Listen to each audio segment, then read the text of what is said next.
তৃষ্ণার্ত কাক এবং জলের কলসি। সনাতন রূপ একদিন একটা তৃষ্ণার্ত কাক জলের খোঁজে উড়ে শেষ পর্যন্ত একটা জলের কলসি খুঁজে পেল, যার তলায় অল্প একটু জল রয়ে গেছে।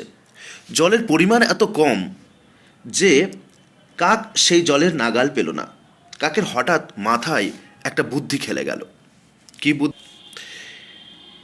সে কলসির মাঝে ছোট ছোট নুড়ি পাথর ফেলতে থাকলো। কলসিটা যখন নুড়ি পাথরে ভরে যেতে শুরু করলো, তখন জলটাও উপরে উঠে আসতে থাকে। জলটা যখন উপরে উঠে এলো, তখন বুদ্ধিমান কাকটি সেই জল পান করে তৃষ্ণা নিবারণ করলো বা তৃষ্ণা মেটালো। তাহলে কি মনে হচ্ছে? কাকটি প্রয়োজনের সময় সঠিক বুদ্ধি বার করেছে। এখানে সুবচন কি? প্রয়োজনই নতুন কৌশলের জন্ম দেয়। এবার গল্পটির আধুনিক রূপ একটা দেওয়া যাক। একটা ছোট শহরে একটা বুদ্ধিমান কাক ছিল এবং শহরের সবাই সেই বুদ্ধিমান কাকের কথা জানতো। সে 4টা লেটার পেয়ে HSC পাস করে এবং এখন ইঞ্জিনিয়ারিং পড়ার কথা ভাবছে। তার বন্ধু আরেক কাক পড়াশোনায় সেরকম মনোযোগ নেই, বাবার পয়সা উড়িয়ে ঘুরে বেড়ায়। একদিন সেই দুই কাক ম্যাটিনি সিনেমা দেখে বের হয়েছে। বাইরে তখন কাঠফাটা রোদ। খানিক দূর হাঁটতেই দুজনের তৃষ্ণা পেয়ে গেল। আশেপাশে কোথাও জল নেই। হাঁটতে হাঁটতে শেষ পর্যন্ত দেখে একটা জলের কলসি। দুজনেই ছুটে গেল কলসির কাছে। গিয়ে দেখে কলসির তলায় অল্প খানিকটা জল রয়ে গেছে। দুজনে মিলে অনেক চেষ্টা করেও সেই জলের নাগাল পেল না। কাকের বন্ধু হাল ছেড়ে দিয়ে বলল, ধুর, ছেড়ে দে, এই জল খাওয়ার কোনো উপায় নেই। বুদ্ধিমান কাক বলল, এত সহজে হাল ছাড়িস না, দেখ কি বুদ্ধি বের করি। কি করবি? দেখছিস না চারদিকে কত নুড়ি পাথর? নুড়ি পাথরের স্পেসিফিক গ্র্যাভিটি জল থেকে বেশি।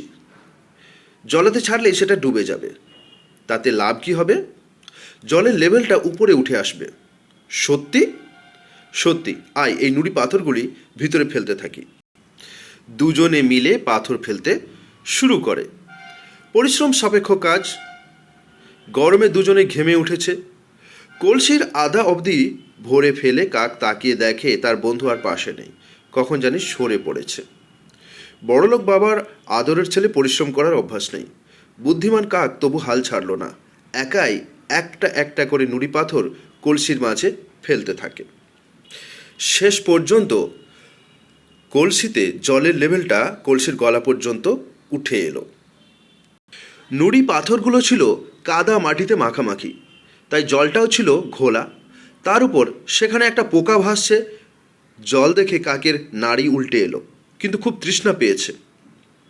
উপায় কি? কাক চোখ কান বন্ধ করে কোনো মতে সেই জল পান করে ফেলল।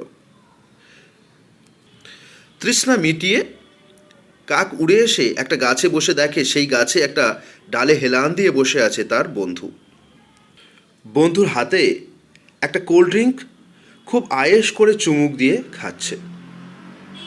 তাকে দেখে বলল, মোড়ের দোকানটা খোলা ছিল, ভাবলাম এত কষ্ট করে ঘোলা জল খেয়ে কী হবে, শেষে আবার ডায়রিয়া হয়ে না যায়, তা থেকে এই কোল্ড ড্রিঙ্কই ভালো, নে খাবি নাকি এক চুমুক? নীতিকথা, দুর্বচন, অপরিষ্কার জল পান করা স্বাস্থ্যসম্মত নয়। কেমন লাগলো গল্পটা বন্ধুরা?